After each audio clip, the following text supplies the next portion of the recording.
কলকাতা জনকণ্ঠ। গ্রাম ও শহরের মেলবন্ধন। একের পর এক যেটা আইএসএফ এর পক্ষ থেকে যেটা হামলা করা হচ্ছে বা আপনাদের পার্টি অফিস ভাঙচুর, পুলিশের গাড়ি পুড়িয়ে দেওয়া, পুলিশকে মারধর, সেই জায়গা থেকে আপনাদের দলীয় সমর্থকদের কি বার্তা দেবেন? কারণ তারাও আতঙ্কিত হয়ে পড়ছে।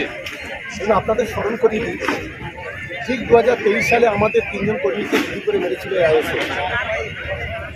পঞ্চায়েতের ভোট গণনার দিনে সেদিন সেন্ট্রাল পুলিশের বিরুদ্ধে গুলি চালিয়ে 3 জন আইএসএফ কর্মী খুন হয়েছিল। এই নওশাদ সিদ্দিকী। তারপরে এই ভাঙড় জুড়ে একটা তাণ্ডব লীলা চালিয়েছিল, আগুন জ্বালিয়েছিল।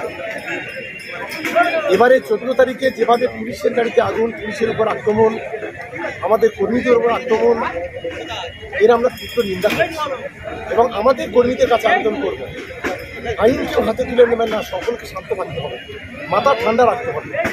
ঠিক 2024-এ যেভাবে আমরা ভাঙড়ের শেষ হাসিটা তৃণমূল কংগ্রেস এসেছে, আগামী 26-এ শেষ হাসিটা ভাঙড়ের তৃণমূল কংগ্রেস হাসবে। আর ভাঙড়টাকে আমরা মমতা বন্দ্যোপাধ্যায়ের হাতে, অভিষেক বন্দ্যোপাধ্যায়ের হাতে তুলে দিতে পারবো। আর চতুর্থবারের জন্য বাংলায় যত সাম্প্রদায়িক দাঙ্গা বাঁধানোর চেষ্টা করুন, যত ধর্মীয় অনুষ্ঠানিক দিক শুভেন্দু অধিকারীরা, বাংলায় কিন্তু মমতা বন্দ্যোপাধ্যায় চতুর্থবারের জন্য মুখ্যমন্ত্রী হবেন। হাওয়াই চটি করে নবান্ন যাবেন, এটা অমিত শাহ কিংবা নরেন্দ্র মোদী আটকাতে পারবে না। চিকিৎসার কথা ভাবছেন? আজই চলে আসুন শীষ general and eye care hospital.